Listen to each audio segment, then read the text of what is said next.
श्री स्वामी समर्थ स्वामी महाराजांच्या कृपेने तुमच्या मनातील सर्व चांगल्या इच्छा या लवकरात लवकर पूर्ण होत एवढी स्वामींना मी प्रार्थना करते आणि आजच्या या नवीन व्हिडिओला सुरुवात करते। तर आज या व्हिडिओमध्ये आपण जाणून घेणार आहोत की गरोदरपणाच्या कितव्या महिन्यामध्ये चोर ओटी ही भरली जाते। तर ओटीमध्ये केळीला स्थान का नाही, म्हणजे ओटी कशा प्रकारे भरायची आहे, ओटीमध्ये कोणकोणते साहित्य टाकायचे आहे आणि ही चोर ओटी आहे तर ती कोणत्या महिन्यामध्ये भरतात ही संपूर्ण माहिती आपण आजच्या या व्हिडिओमध्ये जाणून घेणार आहोत। त्यापूर्वी चॅनलवरती नवीन असाल तर चॅनलला सबस्क्राइब करा।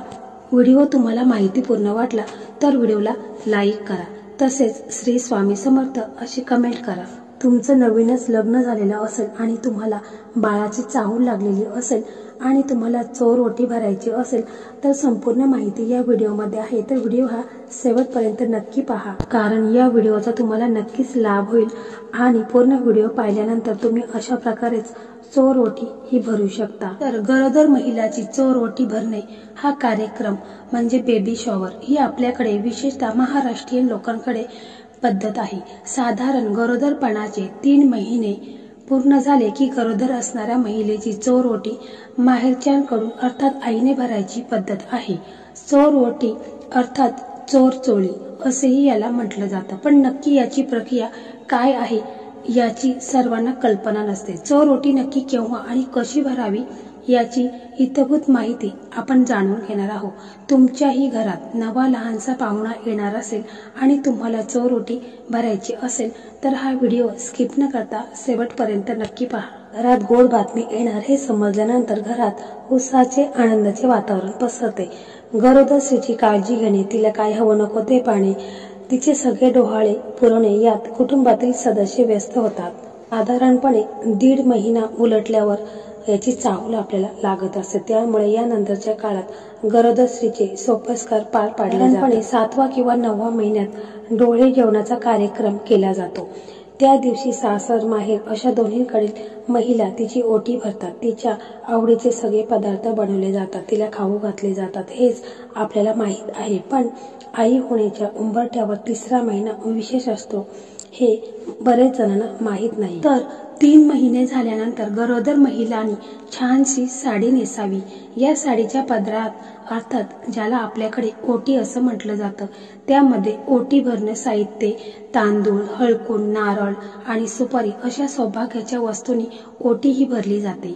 3 महिन्यानंतर साधारण 7व्या महिन्यापर्यंत आपल्याकडे कोणत्याही कार्यात गरोदर महिलाची ओटी भरण्याची पद्धत नाही।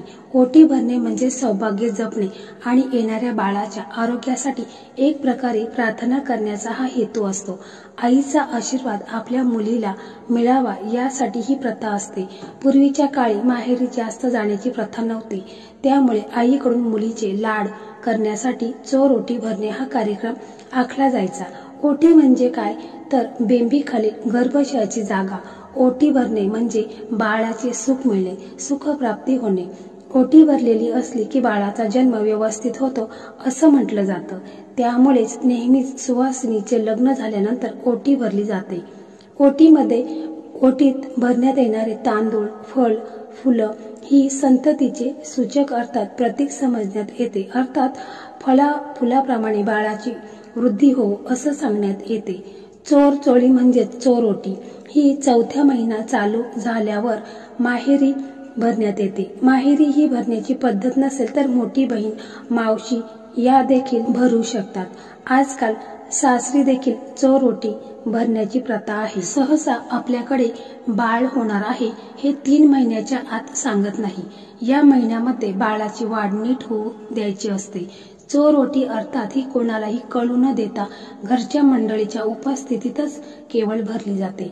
याचा कोणताही मोठा समारंभ करण्यात येत नाही, त्यामुळेच याला चोर ओटी म्हटलं जातं। यासाठी फुलाचे दागिने अथवा बाकी कोणताही मोठा कार्यक्रम आखण्यात येत नाही। एकदा चोर ओटी भरली की 7व्या महिन्यापर्यंत कोणाकडूनही ओटी भरून घेत नाहीत। नंतर डोहाळे जेवणाला सर्वांकडून ओटी भरून घेतली जाते।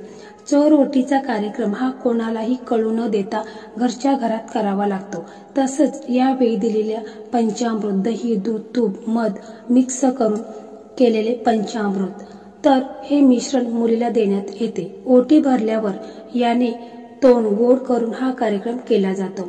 3 महिन्यापर्यंत अगदी आपल्या जवळच्या मैत्रिणीला देखील सांगण्यात येत नाही। त्यामुळेच केवळ अगदी कुटुंबातील व्यक्तीच या चोरवटीमध्ये सहभागी होत असतात।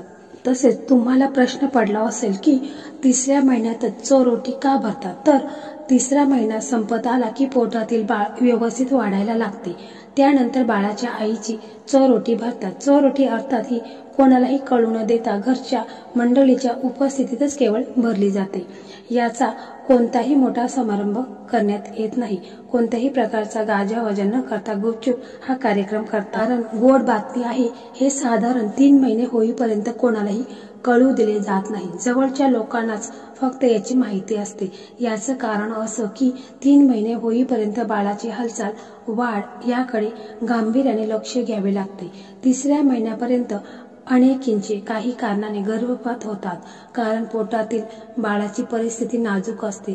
त्यामुळे ही काळजी घेतली जाते। तसेच आता आपण पाहू की चोरवटी ही कशा प्रकारे भरली जाते। तर गरोदर स्त्रीची चोरवटी भरण्याचा मान माहेरच्या लोकांना असतो। लाडक्या लेकीच्या पोटी येणारे बाळ सुखरूप असू देत असा आशीर्वाद देत तिची आई मुलीची ओटी भरते। काही ठिकाणी यावेळी ओटीत 5 प्रकारचे फळे घालतात, तर काही ठिकाणी पंचामृत म्हणजेच दही, दूध, तूप, मध आणि साखर याचे एकत्रित मिश्रण दिले जाते। या कार्यक्रमाला कोणत्याही प्रकारचा गाजावाजा नसतो। त्यामुळे केवळ ब्लाउज पीस आणि नारळ लेकीच्या ओटीत घालतात। तसेच कोणत्याही प्रकारची ज्वेलरी, सजावट या कार्यक्रमामध्ये नसते। तसेच गरोदर स्त्रीच्या ओटीमध्ये केळीला स्थान का नाही, तर ते देखील आपण थोडक्यात पाहूया। जेव्हा स्त्री गोड बातमी देणार असते तेव्हा तिच्या ओटी भरण्याच्या कार्यक्रमाला सगळी फळे आणली जातात, मात्र केळीचा घड त्यात नसतो। याचं कारण असं की केळीच्या झाडाला एकदाच फळ लागतं। असं फळ मुलीच्या ओटीत घातलं तर तिलाही पुन्हा मूल होणार नाही अशी जुनी समजूत आहे। त्यामुळे केळी गरोदर स्त्रीच्या ओटीत घालत नाही। तर मैत्रिणींनो, अशा प्रकारे आजचा हा व्हिडिओ होता। तर हा व्हिडिओ तुम्हाला कसा वाटला कमेंट करून नक्की सांगा। व्हिडिओ आवडला तर व्हिडिओला लाईक करा, शेअर करा आणि चॅनलला सबस्क्राईब करा। धन्यवाद।